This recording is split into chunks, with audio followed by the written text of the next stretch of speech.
bienvenidos al evento de lanzamiento de la revista La Cicuta, revista coordinada por estudiantes de pregrado del Departamento de Filosofía, la revista que creemos que se consolide como oficial del departamento y donde pues, todas las personas, tanto dentro como fuera del departamento, puedan hacer parte como lectores, como autores.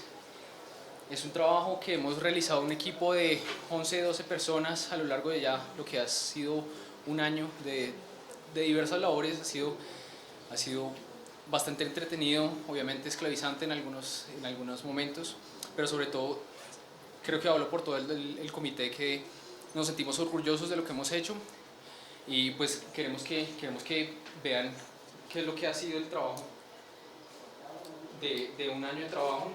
Esta es la página de inicio de nuestra revista.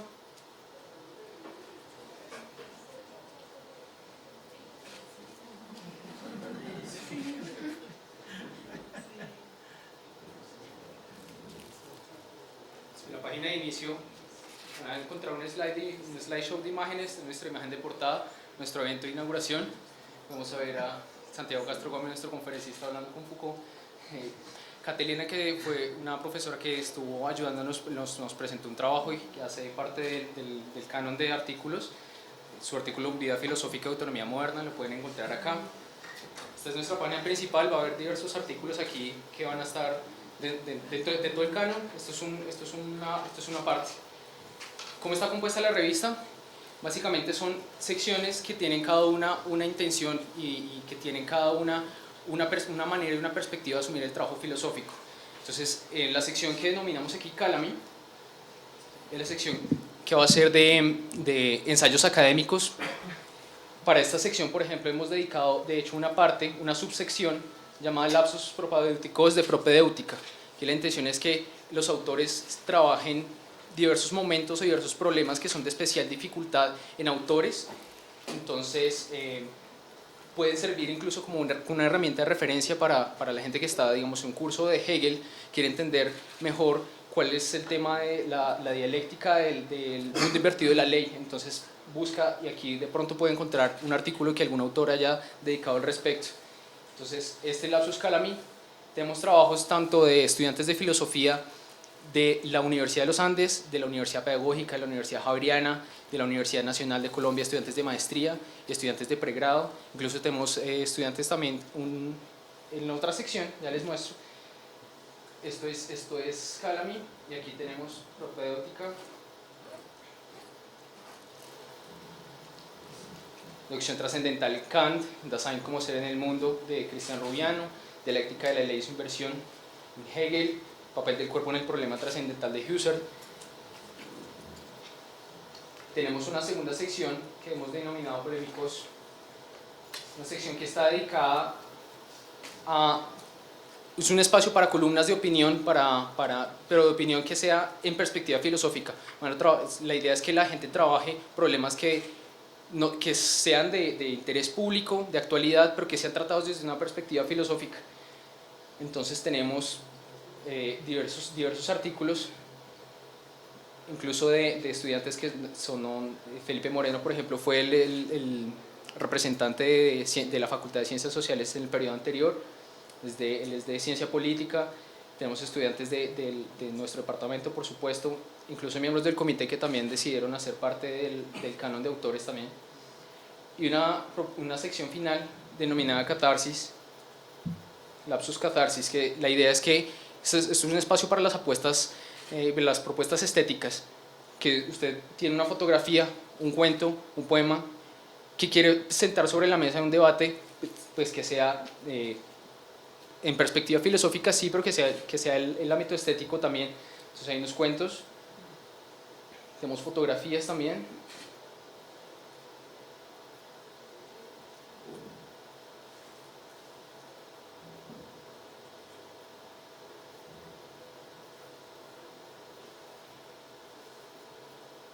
Y la parte de poesía.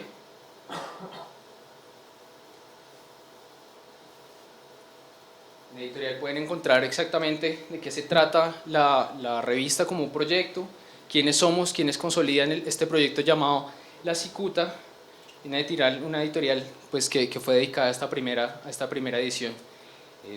no siendo más, realmente los invito a que conozcan la página, a que jueguen con ella, a que tengan sugerencias, inquietudes, que nos las hagan saber al correo lasicuta.uniandes, a lasicutarrevista.gmail, personalmente con los miembros del comité. Esto es un proyecto que desde sus inicios, desde sus orígenes, está planteado como un material dinámico, que sea maleable, que se ajuste a las necesidades de autores, de lectores, y que se ajuste sobre todo pues, al quehacer filosófico y que es por definición divergente, como encontrarán en la editorial.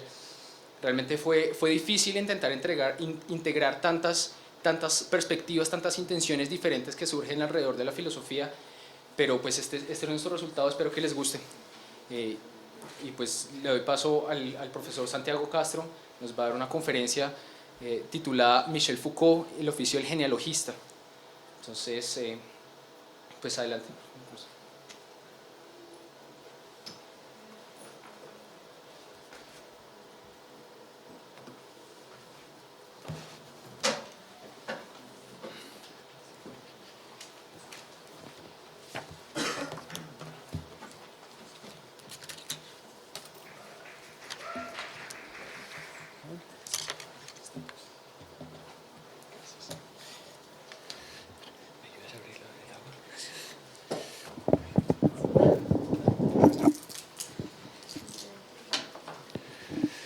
Buenas tardes.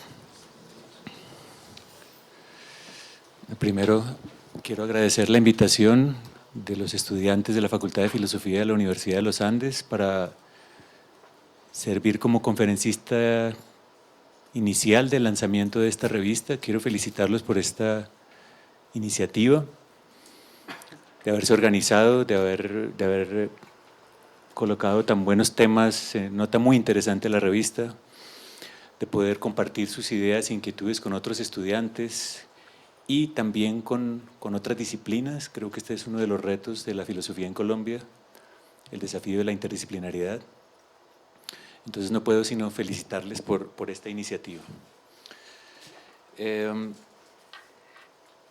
Yo tengo un texto que voy a leer para ustedes, que lo he preparado recientemente y que tiene que ver justo con el tema de las relaciones entre la historia y la filosofía, y lo he llamado Michel Foucault, el oficio del genealogista.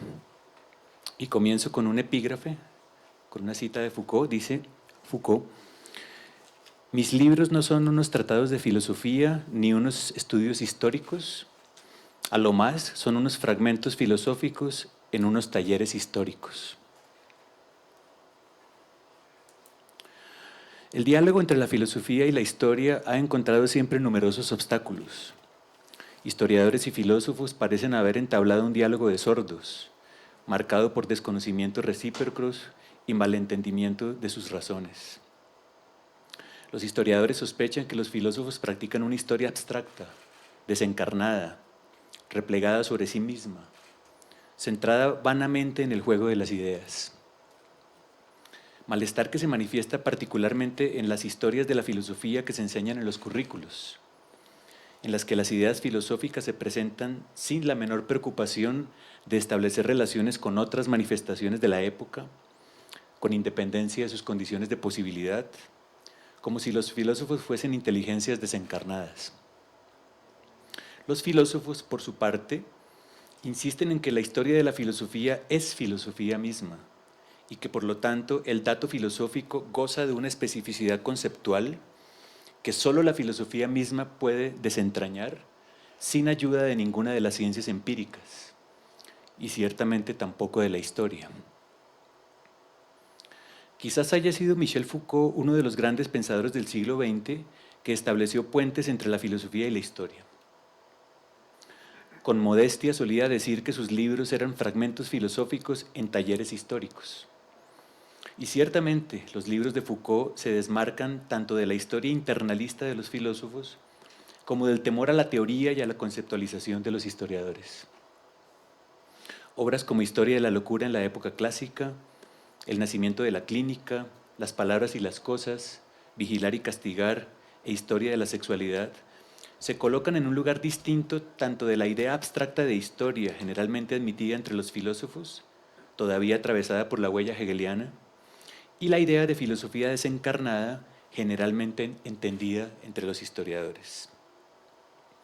Foucault desarrolla en estos trabajos una originalidad tal que le ha llevado a gozar de una gran aceptación tanto por el gremio de los historiadores como por el de los filósofos. Sin embargo, y esto es necesario decirlo, tal aceptación no ha sido siempre unánime. Después de la publicación de sus dos primeros libros, Historia de la locura y El nacimiento de la clínica, Foucault esperaba encontrar acogida por parte de la escuela histórica francesa, en la que había depositado la esperanza de que sus ideas serían finalmente recibidas. Pero por desgracia, un sector mayoritario de los historiadores franceses se mostró hostil a sus trabajos. Según su opinión, lo que hace Foucault no es historia sino filosofía, pues se trata de libros marcadamente conceptuales. Y la tarea del historiador no es conceptualizar, sino sumergirse disciplinadamente en los archivos. En el año de 1978, un coloquio celebrado entre Foucault y un grupo de historiadores terminó en colisión total, cuando Jacques Léonard reprochaba a Foucault el desconocer los modos de hacer del historiador. Para poder escribir historia, decía Léonard, cito, hay que haber respirado prolongadamente el polvo de los manuscritos, envejecido en los depósitos de los archivos provinciales, haber disputado a los ratones los tesoros de los graneros de los presbiterios. Fin de cita. Foucault, afirma Léonard, refiriéndose a su libro Vigilar y Castigar, es sobre todo un gran escritor que presenta sus exageraciones abstractas con la suficiente fuerza como para sentir la tentación de darle la razón sin tomarse el tiempo de clasificar la realidad de las cosas. Estoy citando a Léonard. Lo verosímil, arreglo literario, puede dominar en última instancia sobre lo verídico.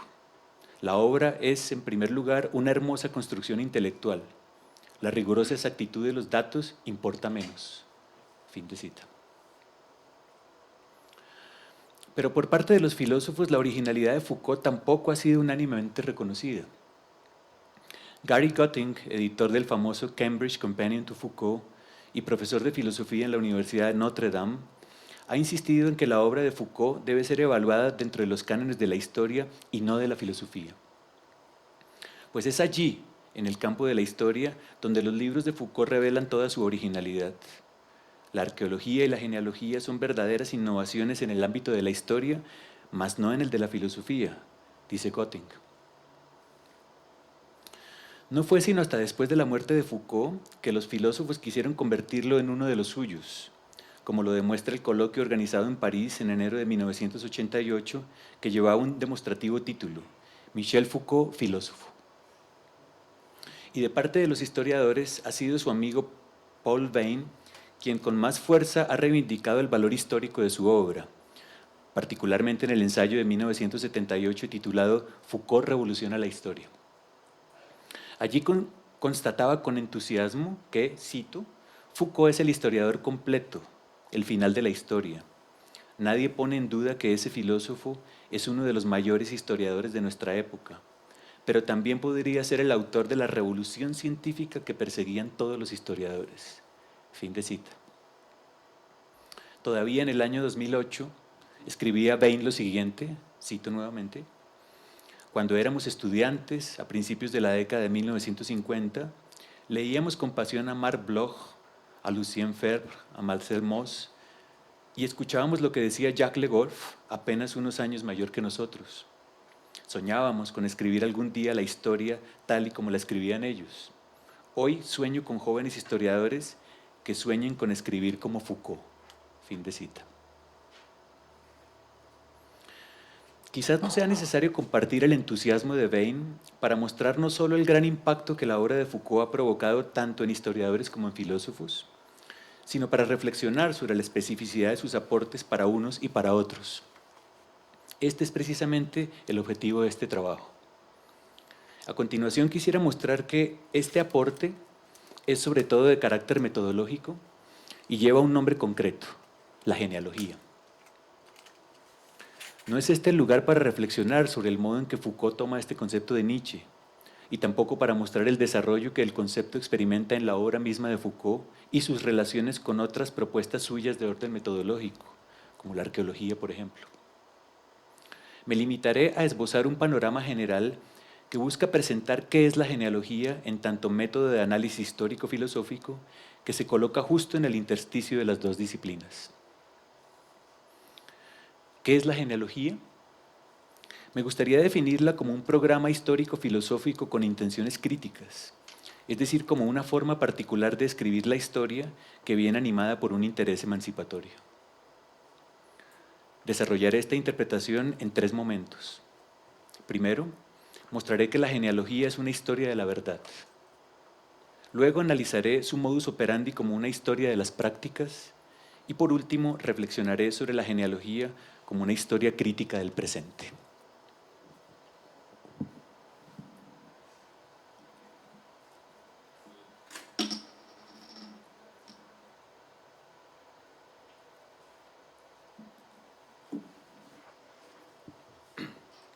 Bueno, primer punto, entonces,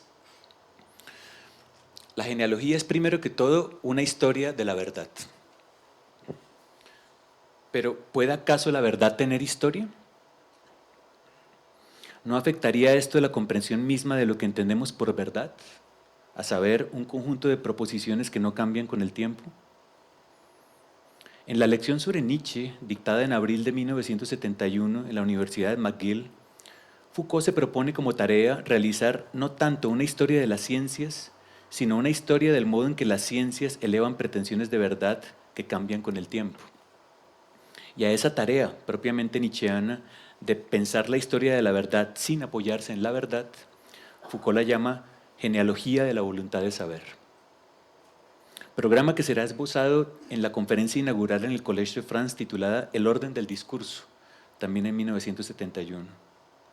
Allí declaraba Foucault que en toda sociedad se produce una lucha por el control de la verdad, es decir, una pugna por instaurar una serie de discursos tenidos por verdaderos, cuya función sería conjurar el peligro que representa otra serie de discursos reputados como falsos. La verdad entonces se apoya en algo que no es verdad, en algo que simplemente es lo otro de sí misma, el poder. En la conferencia del Collège de France, Foucault dice que la producción de la verdad está regulada por toda una serie de procedimientos institucionales como la escuela, el sistema de libros, las bibliotecas, las sociedades científicas, las disciplinas, que son decisivos a la hora de establecer qué discursos pasan por verdaderos en algún momento de la historia. Ya en su libro Las palabras y las cosas de 1966, Foucault se había concentrado en un momento específico de la historia de la verdad en las sociedades modernas, el tránsito del siglo XVIII hacia el nacimiento de las ciencias humanas en el XIX. Allí mostró cómo la verdad cambia históricamente según cambian las reglas de producción de los discursos, los sistemas de clasificación, la emergencia de nuevos objetos del saber, etc. Existen pues procedimientos internos que regulan la generación de discursos verdaderos, como son los investigados en las palabras y las cosas, y procedimientos externos anclados en las relaciones sociales de poder, cuya investigación se anuncia en la lección inaugural de 1971. Y aunque en esa lección ya se hablaba específicamente de la genealogía como una historia de los procesos sociales de producción del discurso verdadero, será en el famoso ensayo Nietzsche, la genealogía de la historia, que Foucault profundizará en estos problemas. Allí se muestra que no poseemos una verdad adecuada a las cosas, pues éstas solo nos son accesibles a través de lo que en cada época hemos tenido por verdadero. No es posible entonces separar la cosa en sí del discurso en el que ésta se inserta en un momento dado. La genealogía entonces no se ocupa de interrogar los discursos a partir de su verdad, sino todo lo contrario, se ocupa de interrogar la verdad a partir de la historicidad de los discursos.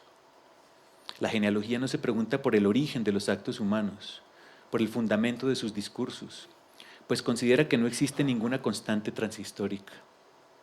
No hay un sentido oculto de la historia que se revele progresivamente, ni hay una conciencia que pueda captar, libre de toda ideología, el devenir de ese despliegue, pues la historicidad radical es aquello que caracteriza la existencia misma del hombre. Las verdades de ayer son falsedades de hoy. Los amigos de hoy son enemigos de ayer. Constantemente se deshacen las fronteras, se modifican los límites, se transforman los frentes. La genealogía no conoce más que la historicidad misma de todas las cosas. De ahí que su imperativo metodológico, lo que podríamos llamar el imperativo genealógico, no es otro que el siguiente: historizad siempre todo. No hay nada que se sustraiga al devenir de la historia, incluyendo desde luego a la genealogía misma. El genealogista escribe la historia desde una localización específica que no puede trascender. Se ubica en un aquí y una ahora, y debe ser capaz de asumir ese perspectivismo, de asumir su propia parcialidad valorativa. La historia que narra el genealogista se ancla en la situacionalidad en la que vive. También él se halla inscrito en una batalla por la verdad, por definir qué discursos son verdaderos en un momento histórico específico. También él se ve atravesado por la voluntad de saber que busca precisamente historiar la genealogía. Desde el campo de la filosofía se suele argumentar que la posición de Foucault es relativista. Si toda verdad es dependiente de las modificaciones históricas de las relaciones de poder, si se halla indisolublemente atada a las circunstancias históricas en las que es producida, entonces la historia misma sería un proceso irracional y carecería de sentido. Si no hay verdad, entonces estaríamos abriendo la puerta al nihilismo. Frente a esto, es necesario anotar dos cosas. Primero, Foucault no está diciendo que no hay verdad y que la historia carece de sentido. Todo lo contrario, la historia está plagada de sentidos y de verdades, pero todas ellas son históricas. ¿Cuál de esos múltiples sentidos se convierte en verdad y a través de qué procedimientos históricos? Es justo lo que busca narrar la genealogía. Pretender que existe un sentido de la historia que está más allá de la historia, que no posee ningún condicionamiento espaciotemporal, es un discurso marcado por una muy peculiar voluntad de verdad, la metafísica. Pero también la metafísica tiene una historia sucia, dice Foucault en Nietzsche, La genealogía de la historia, una historia sucia marcada por las rapiñas, las violencias, las exclusiones y las vanidades del poder. Una suciedad que el discurso metafísico pretende borrar en nombre del despliegue histórico de una verdad que en sí misma no es histórica. En esto radica precisamente su poder. La segunda anotación tiene que ver con el perspectivismo de la genealogía. Entiendo perspectiva como un conjunto de discursos y proposiciones valorativas en las cuales se halla inscrito el sujeto que enuncia y que valora, pues forma parte de su ser en el mundo, de su campo de experiencia. Por tanto, una perspectiva no establece nunca lo que es falso o verdadero, sino simplemente pone de manifiesto qué valores o discursos pueden valer como falsos o verdaderos.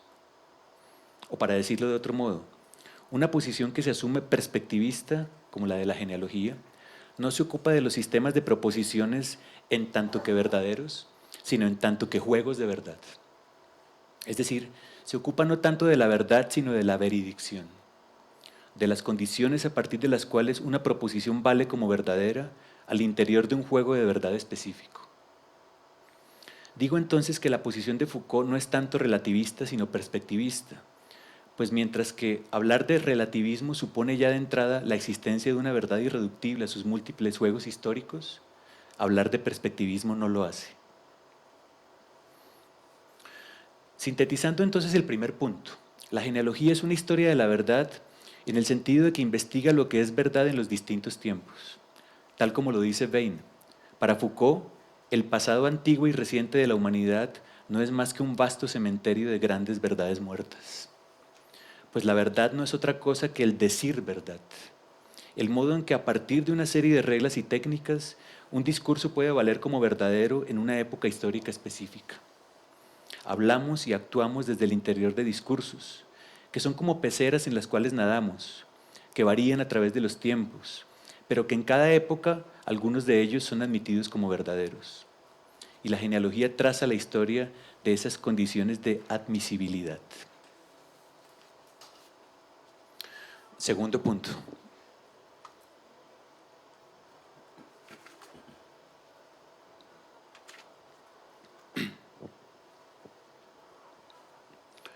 El segundo punto que quisiera abordar tiene que ver con una pregunta concreta.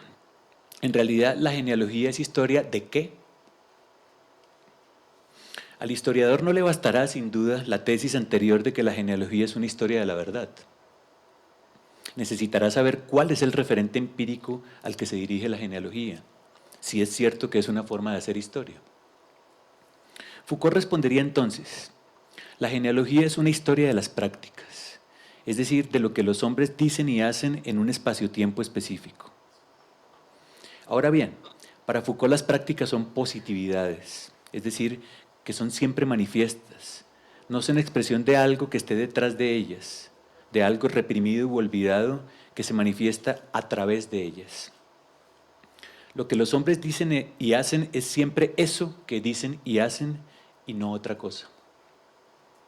Este es un principio metodológico clave para la genealogía. Lo no dicho o lo no hecho simplemente no puede ser objeto de genealogía, no es genealogizable. En ese sentido diríamos que las prácticas son materiales e inmanentes, pues lo dicho y lo hecho siempre tienen como referencia el cuerpo. En Nietzsche, la genealogía de la historia, Foucault deja claro que la historia graba sus huellas en el cuerpo, que aparece como superficie de inscripción de los acontecimientos. La genealogía, nos dice allí Foucault, cito, está pues en la articulación del cuerpo y de la historia. Debe mostrar el cuerpo totalmente impregnado de historia.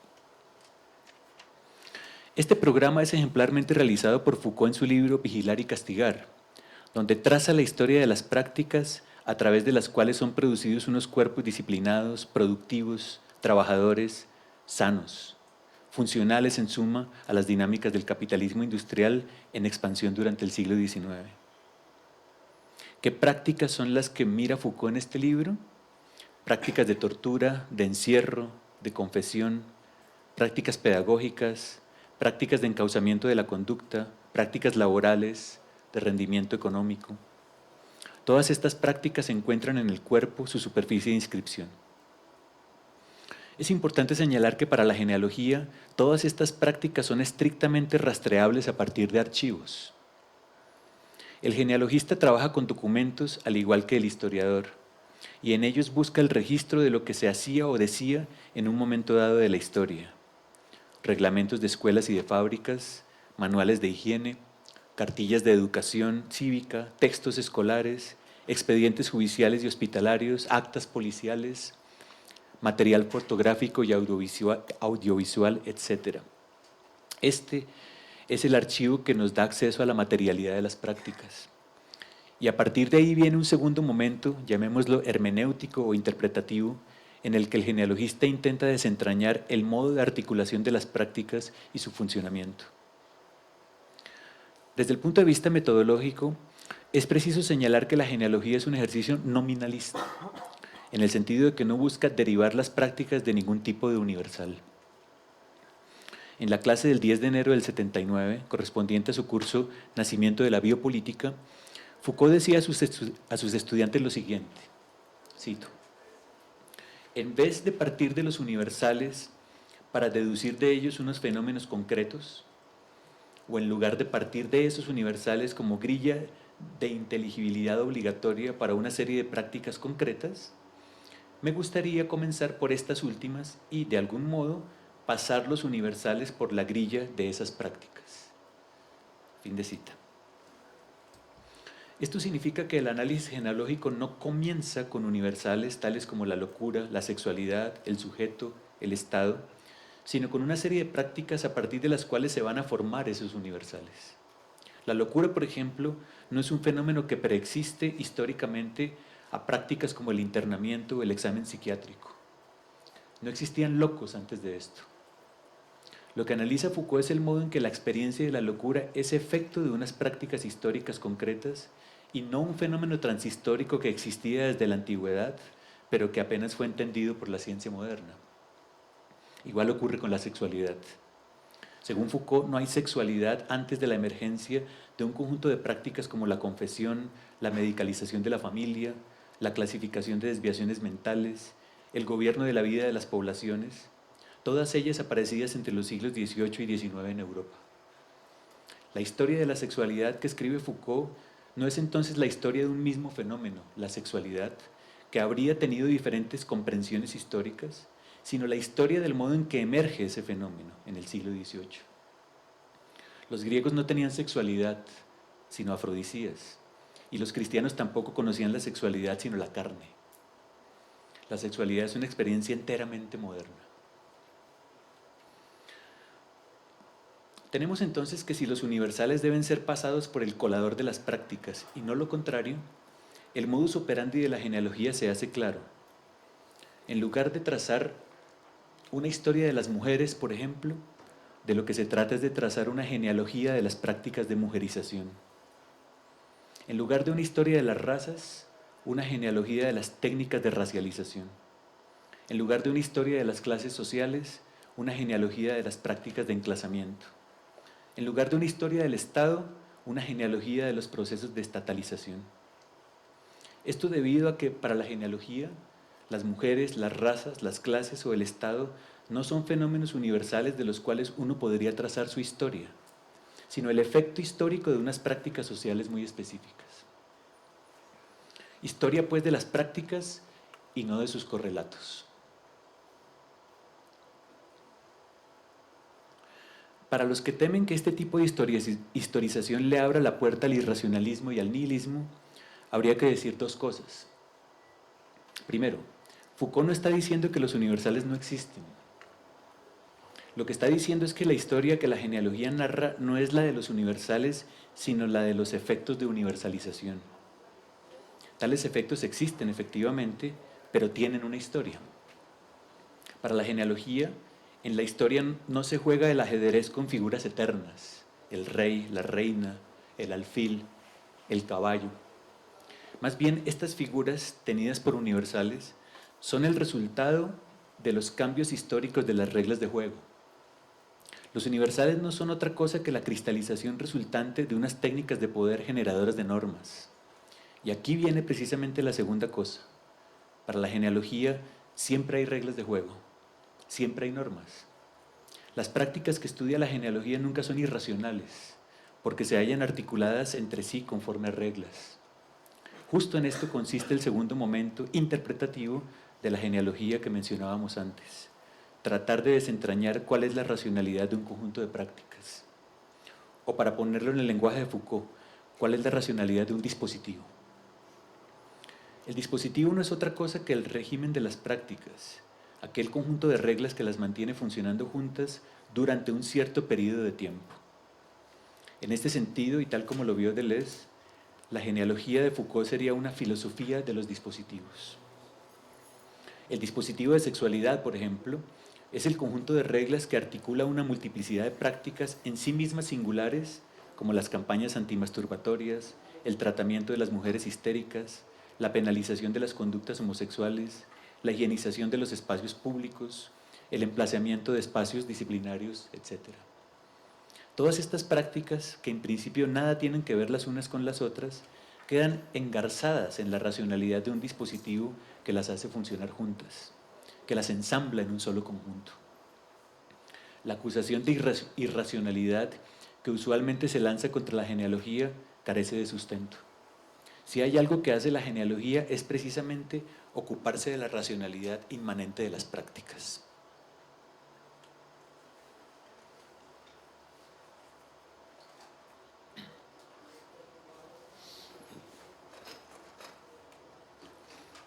Pasemos al último punto y consideremos en qué sentido la genealogía es una historia crítica del presente.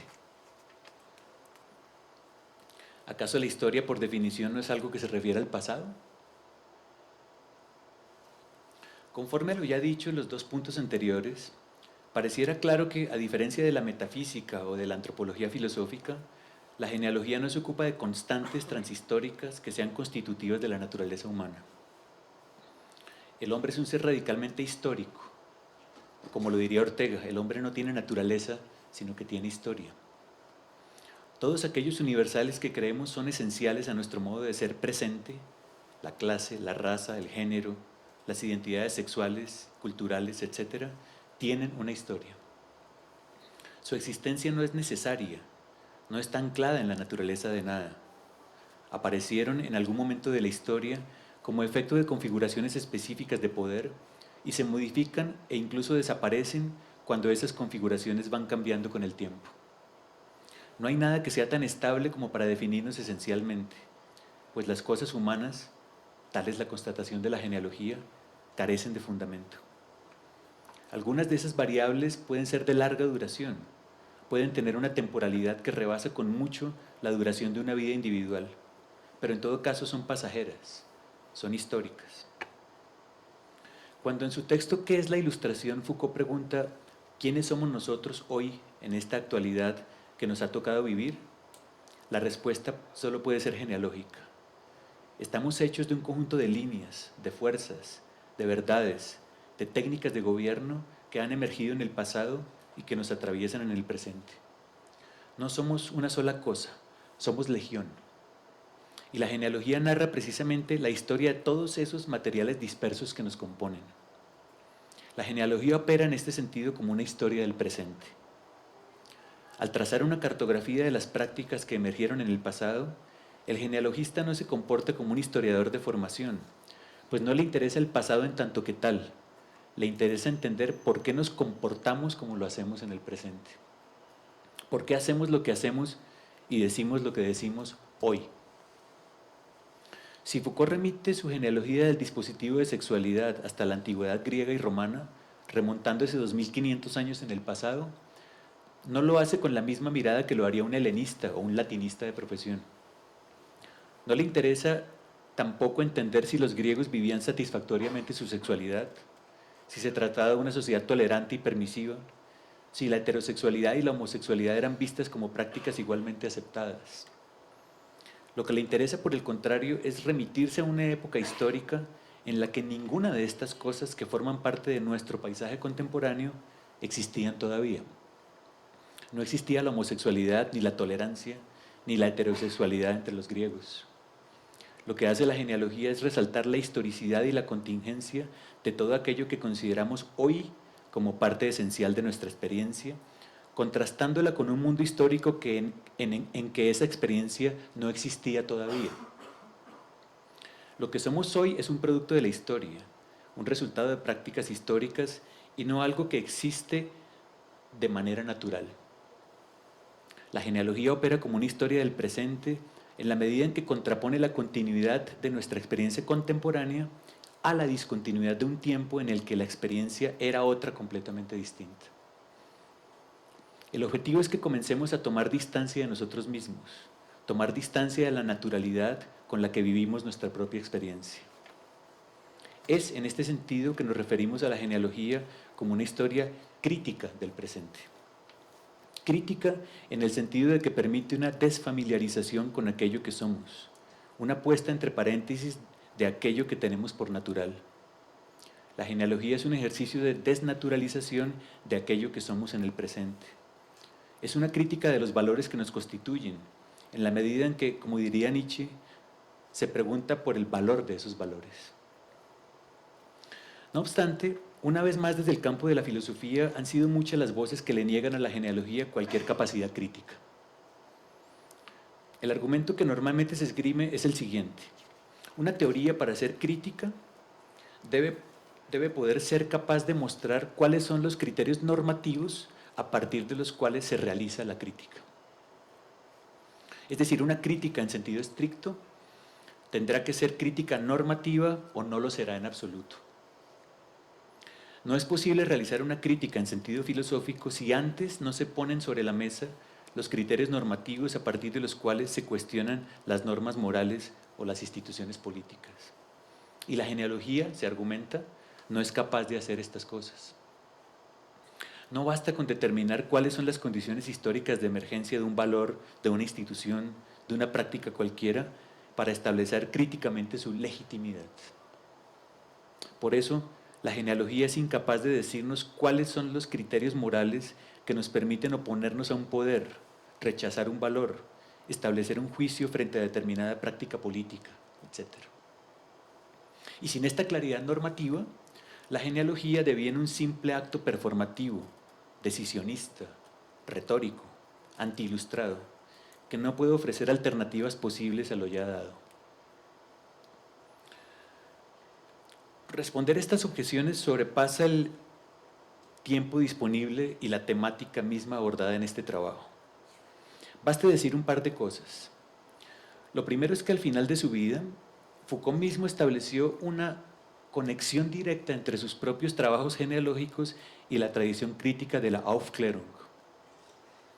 En textos como ¿Qué es la crítica?, de 1978, y ¿Qué es la ilustración?, de 1983, Foucault establece que con Kant se da inicio a dos maneras distintas de entender la crítica. Una, que estudia las condiciones de posibilidad del conocimiento y de los juicios morales, y que Foucault llama la analítica de la verdad. Y la otra, que se pregunta por los modos de relacionamiento con nosotros mismos, y que Foucault llama la ontología del presente. De un lado tenemos la analítica de la verdad, que se ocuparía del problema de los criterios que nos permiten emitir juicios sobre el mundo y sobre los valores morales. De otro lado tendríamos la ontología del presente, que se ocuparía de la exigencia de asumir una actitud crítica frente a lo que somos, de vivir el presente asumiéndolo en su contingencia, de autotransformarnos mediante intervenciones que nos permitan desubjetivarnos frente a lo que hemos llegado a ser históricamente. Diríamos entonces que para Foucault, la crítica no se agota en una exigencia normativa. Además de ella, la crítica inaugurada por la Ilustración conlleva un ejercicio de autotransformación en relación a las formas de vida que nos han constituido históricamente en lo que somos. En este segundo caso, no se trata de dotarnos de un fundamento sólido para poder elaborar juicios, y tampoco se trata de dotarnos de criterios morales que puedan decirnos en qué dirección deberíamos movernos. Aquí se trata más bien de asumir una actitud vital en relación a los códigos morales que buscan gobernar la conducta de un sujeto. Es decir, no se trata de referir la crítica a un conjunto de criterios normativos, sino de establecerla como una práctica que expone los límites de unas tecnologías de gobierno. La crítica como práctica de libertad, como el arte de la desujeción voluntaria frente a una forma específica de ser gobernados. La crítica, pues, como un acto de desobediencia frente a la normatividad que impide el autogobierno, la conducción de la propia conducta. En palabras de Foucault, cito, la crítica tendría como función la desujeción en el juego de lo que se podría denominar con una palabra la política de la verdad. Permítame ilustrar para terminar lo que acabo de decir retomando el concepto de perspectivismo ya mencionado más arriba. Si entendemos la crítica no en el primero, sino en el segundo de los sentidos mencionados por Foucault, tendríamos que el objetivo de una genealogía no es mostrar la verdad o falsedad, la legitimidad o la ilegitimidad de los juicios que impiden a un sujeto tomar conciencia de las estructuras económicas, sociales o políticas que lo oprimen. Es decir, no se trata de ilustrar a los sujetos con respecto a las cadenas ideológicas que obstaculizan su emancipación. Diríamos más bien que el objetivo de una genealogía es mostrar cuáles son los límites de una perspectiva, de una forma específica de experiencia. Se trata de mostrar cómo esa experiencia, esa perspectiva en la que nos hallamos inscritos, tiene una historia y establece unos modos específicos de valorar y de comportarnos. Al mostrar esos límites, la genealogía busca que el sujeto pueda transgredirlos a través de nuevas formas de experiencia de sí, de tal manera que pueda desubjetivarse con respecto a los modos de gobierno que le han constituido históricamente en lo que es. No es el papel de la genealogía decirle al sujeto cómo debe comportarse, sino tan solo mostrarle los límites históricos del modo en que su comportamiento ha sido gobernado. Digamos entonces que la genealogía está animada por un interés emancipatorio plenamente anclado en el espíritu de la Ilustración. Es un interés en la libertad, entendida como la capacidad de un sujeto para conducir su propia conducta, para autogobernarse. Para lograr esto, la genealogía se concentra en trazar la historia de aquellas tecnologías de gobierno que nos han constituido con el fin de mostrar sus límites. Mostrar la historicidad radical de lo que somos no debiera tener un efecto paralizante, sino emancipatorio, en el sentido de que nos muestra que la historia está abierta, que aquello que hoy es, mañana puede ser de otro modo, que la última palabra todavía no está dicha. La genealogía no promete un mejor futuro, pues su punto de referencia no es el futuro, sino la historia. Tan solo ataca las certezas de lo que hoy creemos ser mostrando su contingencia y por ello mismo su transformabilidad. ¿En qué dirección tendremos que caminar hacia el futuro? Eso no es algo que le compete a la genealogía, sino a la política. Su interés, por lo tanto, es que podamos devenir autónomamente sujetos políticos. Muchas gracias.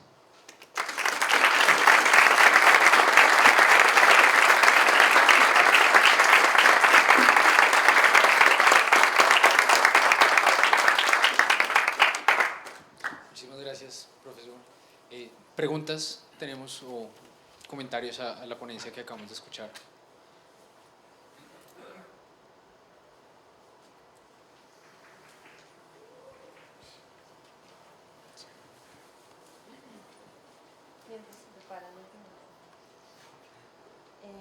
Bueno, Santiago, muchas gracias por tu presentación, escrita a mano además, Dios mío, qué impresión, muy clara y muy interesante también.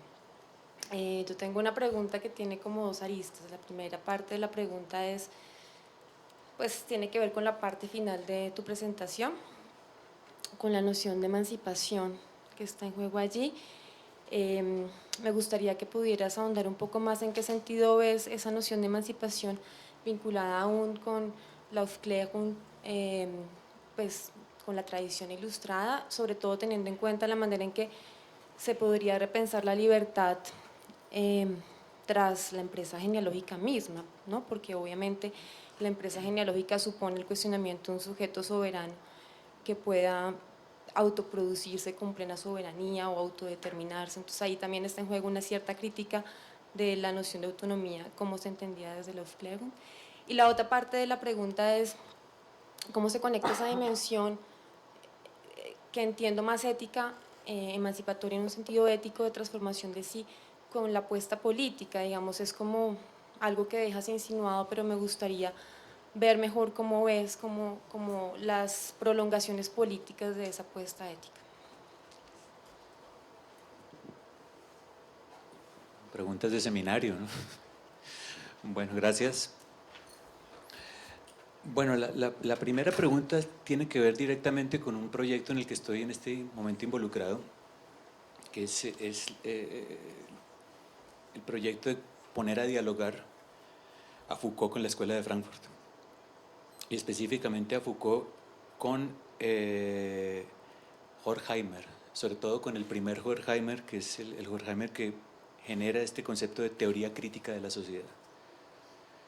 El Horkheimer de los años 31 al 36 más o menos, es en esos textos primeros, tempranos de la escuela, que se va generando esta idea de teoría crítica emparentada con, digamos, con el espíritu de la ilustración, de la Aufklärung, ¿no?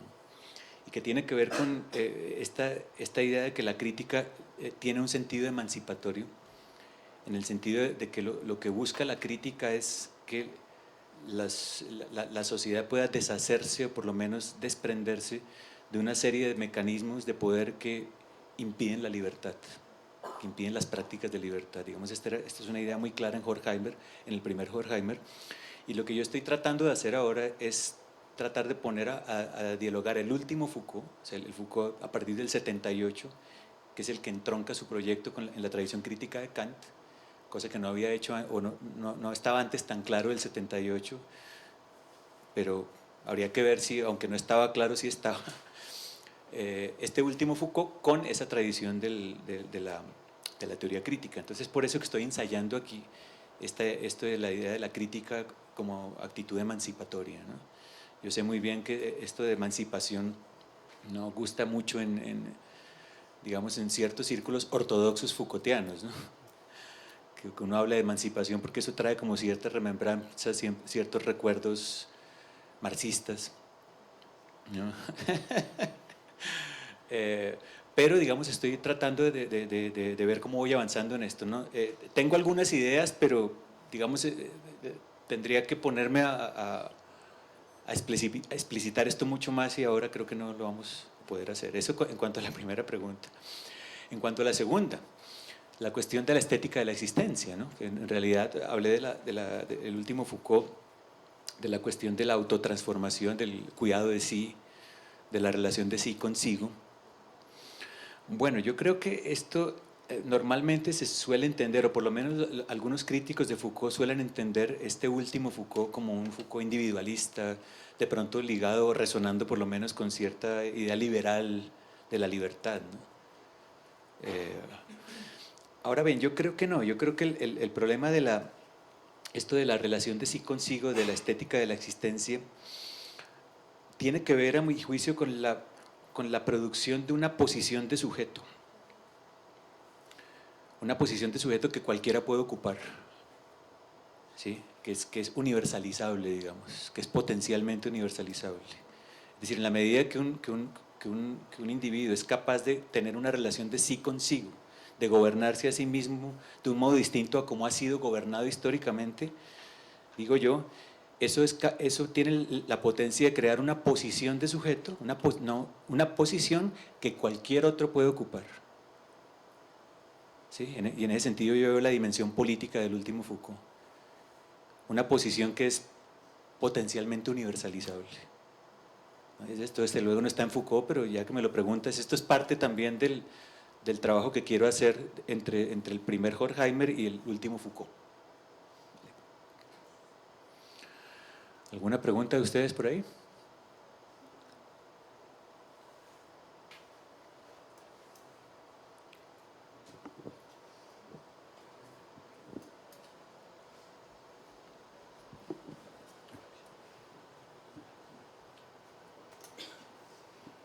Gracias, Santiago, por la exposición y felicitaciones una vez más al comité de la Cicuta.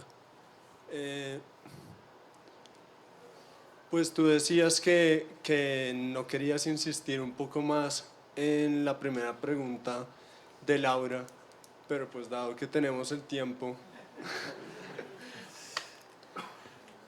podríamos presionar un poco más ahí, pues porque yo creo que la pregunta toca un punto neurálgico en lo que proponías, y es justamente esta conexión de la crítica con la ilustración, que uno podría decir que está presuponiendo un individuo autónomo, como lo decía la profesora, y que entra en un conflicto directo con el Foucault justamente de la genealogía, donde el sujeto y el individuo es la producción de unas relaciones de poder.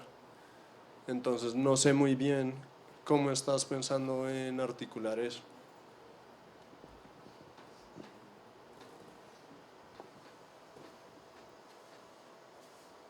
Vale, gracias. Bueno, yo diría que no hay que confundir sujeto con posición de sujeto. Yo creo que esta es una diferencia que estoy trabajando ahora. Un sujeto no es un individuo, ¿sí? Un sujeto es una posición que se ocupa, una posición que es producida técnicamente, que es producida en relaciones de poder, y personas o individuos pueden ocupar esa posición, es decir, uno se subjetiva cuando uno ocupa esa posición. Entonces, me parece a mí que es una diferencia que me permite a mí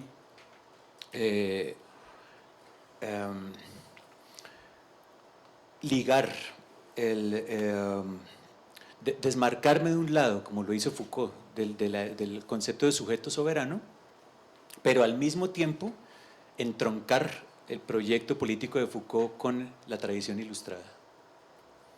¿Sí? Es decir, el hecho de que uno no mantenga, de que uno vote, digamos, el sujeto soberano, no quiere decir que uno vota el proyecto político de la ilustración. Ese es el punto mío. Yo creo que uno puede desembarazarse del sujeto soberano y al mismo tiempo entroncar en un proyecto emancipatorio anclado en el espíritu de la ilustración. Es más o menos la idea que estoy manejando, ¿no? Que normalmente se piensa que cuando tú haces lo uno, inmediatamente votas lo otro, ¿no?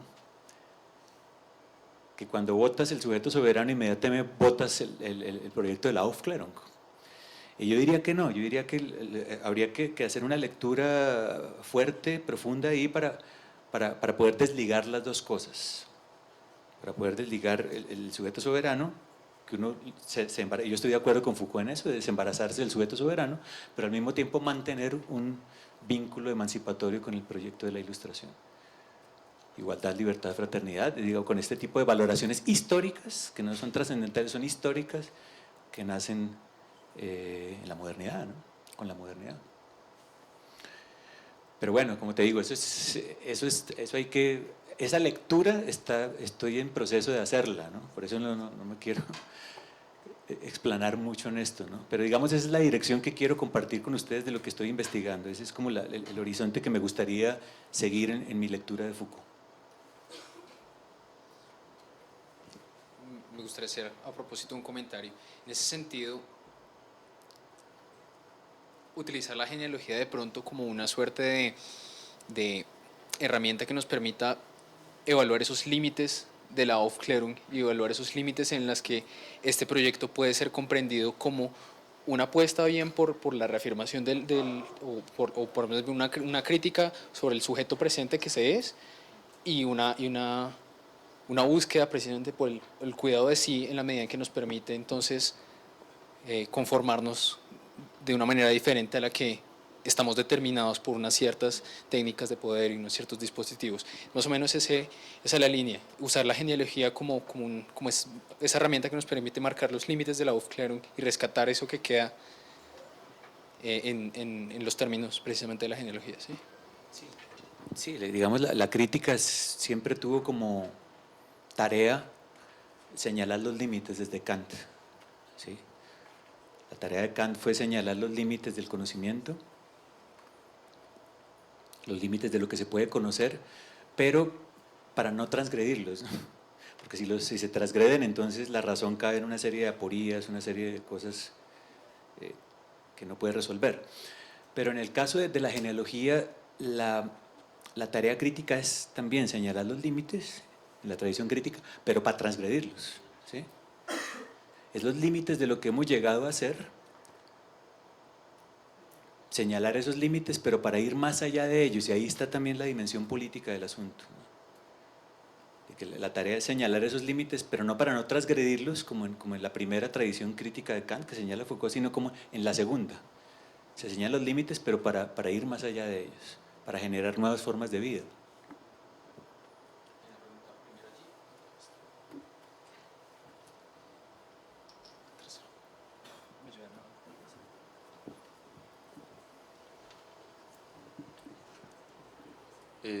Bueno, muchas gracias Santiago y felicitaciones a la revista La Cicuta por este evento. Quería preguntarte ahora que lo mencionas, lo de, pues precisamente todo este tema de cómo se define este proyecto de transgredir los límites,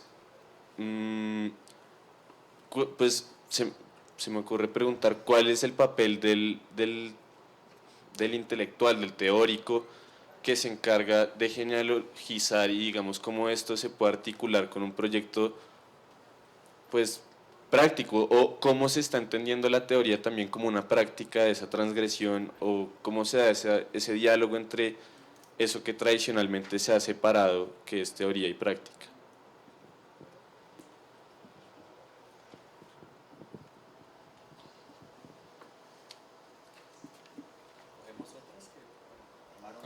Ok, una pregunta tuya. Sí, me parece súper, bueno, sí, igual una felicitación al esfuerzo de la revista, me parece genial que estén haciendo este tipo de trabajos aquí en la Universidad de los Andes, está súper bella la página, muy interesante. Y Santiago, me parece también muy bueno, muy clara esta idea de distinguir entre el sujeto y la posición del sujeto. Y bueno, el énfasis ha sido muy fuerte en esta forma, en esta lectura de Foucault, de la importancia de la historia, pero siempre es la historia entendida como un pasado, y la noción de transgresión de límites se está viendo siempre es, digamos, en ese sentido, es decir, entender bien qué es lo que nos ha constituido, o sea, que esas posiciones de sujeto también se han marcado con anterioridad, y podríamos ir transgrediendo esas fronteras, esos límites, pero siento que quizá por mis propios intereses, que esa forma de pensar el límite de alguna forma se mantiene dentro de una problemática muy espacial, y en este momento me comienza a preocupar con respecto a ideas de emancipación, qué pasa con el horizonte temporal, es decir, cómo hace uno para transgredir un límite sin hacer una especie de construcción de mito políticos y de una construcción política hacia el futuro, hacia adelante, y no solamente